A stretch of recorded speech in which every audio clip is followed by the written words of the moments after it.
Ladies and gentlemen, joining us now is a Heisman winner from USC. He was the first pick of the draft. He was with the Bengals, the Raiders, and finished up at the Arizona Cardinals on September 14th, Friday night at 8 p.m. Eastern, American Standard Time. You can watch A Football Life with this man on NFL Network. The show features Larry Fitzgerald, Bruce Arians, Pete Carroll, Chad Ochocinco, and more. A man who's respected by all of his peers, an absolute stud in the every way the word can be used, Carson Palmer. Pat, that was a phenomenal intro. It sounds like you should be working at a horse track, calling the horses coming around the bend. I am currently unemployed. I will take that into consideration when thinking about it. Carson, let's get right into it. I know you don't have a lot of time because this A Football Life on Friday, September 14th by NFL Network is going to be absolutely incredible. How's that whole process of filming and going? Did it get emotional for you at all while digging back into your football life? Yeah, it did. It was actually a pretty fun process. I was dreading it. I got kind of talked into it. But it's not always easy to have a camera crew in your house for an entire week and knock a whole show out in a week. But it was, it brought up a lot of emotions that I kind of put away and had moved on from. And it gave me a chance to kind of reflect and go back in time and remember some great people, some great coaches, great teammates, and kind of relive some of those experiences again. Did it give you some closure in certain places? Like, for instance, at the Bengals, I heard numerous stories about how shitty their entire facility was. The food was bad. There's no indoor. These were all things not voiced by you, but by other people who played for the Bengals. Then you voice your concern with the Bengals. You actually retire, but you're too damn good. The Raiders bring you back. You actually leave the Bengals early due to, what was it exactly about that whole situation? Was it a multitude of things, or was there one certain thing with the Bengals? And is there any closure in the football life whenever it airs? Yeah, it's never one thing. When it's a bad breakup, like anything, it's never one instance or one situation. It was just time, but Pat, you got to watch the show to Good promo there, Carson. That's my promo. That's about as good as I get. But yeah, I mean, it was time to move on, and I'd been through enough with that organization. It was just time to try to move on for me. You do that, and you have like a second career, basically. With the Raiders was a quick stop, but then in Arizona, you and Bruce Arians kind of tag team, and you become this incredible player. A.Q. Shipley sings nothing but your praises on a regular basis. What was it like getting to Arizona and almost finding like a new home with the Cardinals? It was phenomenal. It was a breath of fresh air. It was a relief. It was just a great situation. I was there at the right time, playing for a great coach. A phenomenal GM, an unbelievable owner, and then the roster of guys, the guys I got the opportunity to play with was special too. So it really was a second career, a second chance, and those are 5 years I'll never forget. It was a great opportunity for myself, my family loved being there. It was really special. Use 3 different adjectives there, I think is the word. Great, phenomenal, and incredible. You have a big brain on you. You went to USC. A guy named Troy Paul. I normally just use great. So I'm expanding. I'm developing and maturing now that I've retired. Well, now you're a TV guy. But you went to USC. Big brain being in USC. Troy Polamalu was your roommate from what I've heard. Can you tell me why he's an asshole? What do you got against Troy? What's wrong with Troy? I was supposed to score a touchdown, Heinz Field, homecoming night game. It was a C-gap, 100% guaranteed touchdown on a fake field goal. In his entire career, Carson, all he did was line up on the other side. We went through film and film and film. Said if we ever get to this point on the field, it'll be a 100%er. You walk into the end zone, left C-gap. All of a sudden, we get to game time.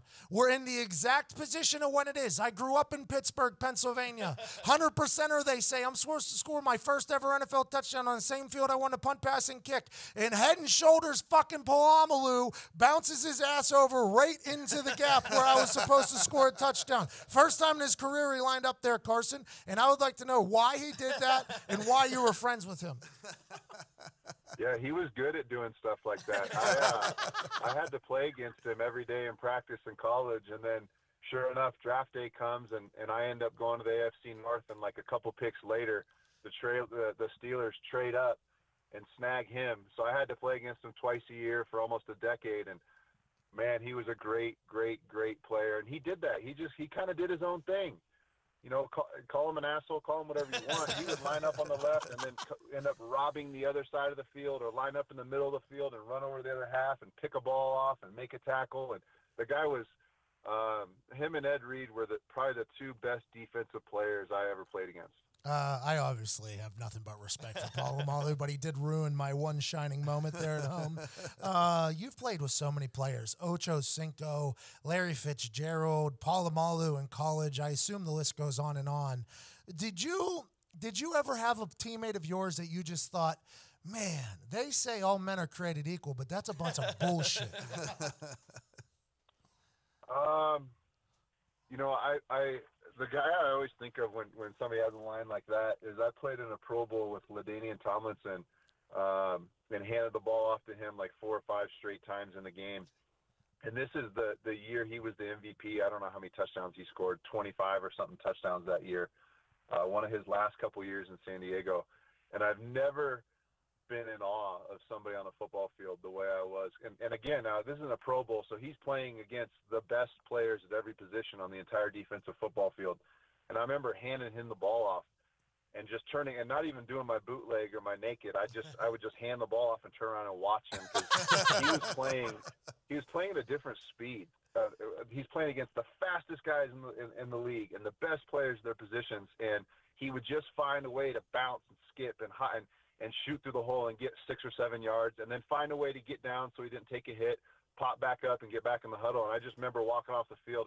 He ended up scoring a touchdown on that drive, and I remember walking off the field being like, man, that dude right there is different. Do you watch the game still? Do you enjoy watching football now? And I asked this to Joe Thomas last week, because a lot of the ex-players I talked to, they can't stand watching football. They kind of fell out of love with it, whether it was because of the profession or job or being forced to watch film on a daily basis. Do you enjoy watching football still? And who are some players you enjoy watching?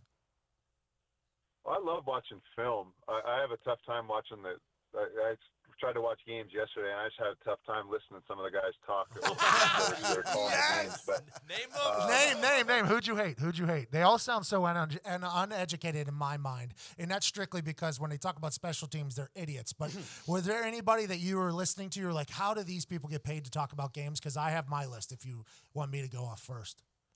Yeah, you go first. Jay Feely, I fucking hate that. All right. Yeah. So, anyways, I had a tough time watching. So but I love watching game. I love breaking down game film and seeing what defenses are doing, or seeing how guys are trying to stop guys. So I still have my DVS Sport, which is the way coaches and players in the game, you know, at all levels of the game, are watching the game. But I enjoyed it. I enjoyed watching the Cardinal game. I just want to see how some of my buddies do, or some of my buddies that are on other teams.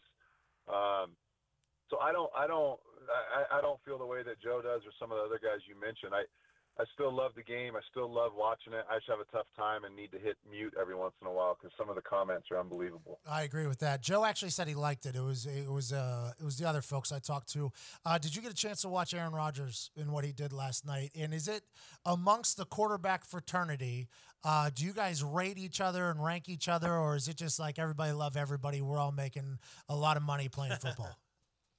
No, everybody hates everybody. Everybody's bitter at everybody. But no, I loved watching Aaron play. He's kind of like we were talking about earlier, like LaDainian Tomlinson. He plays at a different level. He can get more velocity on the football from every angle, from every body position than anybody else in the game. So I love watching Aaron play. I think he's head and shoulders above everybody else at the quarterback position. I think everybody knows that. But yeah, I mean, for the most part, most quarterbacks are all looking at other quarterbacks. Oh, he gets to play with so-and-so, or he gets to play for so-and-so. So there's a lot of hatred that gets built up between quarterbacks. Is there anything we're going to learn from a football life that's going to make us, you don't have to tell us, but is there anything that's going to be revealed in the football life that's going to make us go, huh, I didn't know that about Carson Palmer, or maybe, wow, that's a deep part of Carson Palmer that's revealed, or is it mostly football fluff, if that makes any sense? I don't think it's a ton of fluff, but I think there's a lot to be learned. Just because, I mean, I didn't play in big markets ever really. I didn't get to a Super Bowl, so that those are the guys that are playing in New York and LA and Chicago. A lot about, just because those are such big markets. And Cincinnati's not a big market. Arizona's not real big, and Oakland isn't huge. So I think there's a lot to be learned, and I mean, I'm not super philosophical or super deep. I'm pretty, what you see is what you get. But I think there's some stuff that might surprise some people. Does your brother still have that movie P app? Everybody loves to ask about his. It was called Run P. That's like, my brother's got 49,000 things going, and that is very far in the rearview mirror, and I couldn't tell you what's going on with that app or that app company. But I did, when that episode came out, I didn't even know he was involved with it, and I'll never forget, I was watching one of the Mission Impossibles. I don't know why I went to the movie theater to watch a Mission Impossible movie, but I actually used it because I had a big heavy Mexican meal the night before, and I had to go handle business like halfway through the movie, and so I actually used it one time, and it worked. It was great. I have an active bladder, so I actually respect the hell out of that app idea. What do you what are some hobbies of yours? Do you play tennis, golf? Do you like to have a couple cocktails? What does Carson Palmer do in his downtime? I'm actually on my way to a really good bend in the river to fly fish.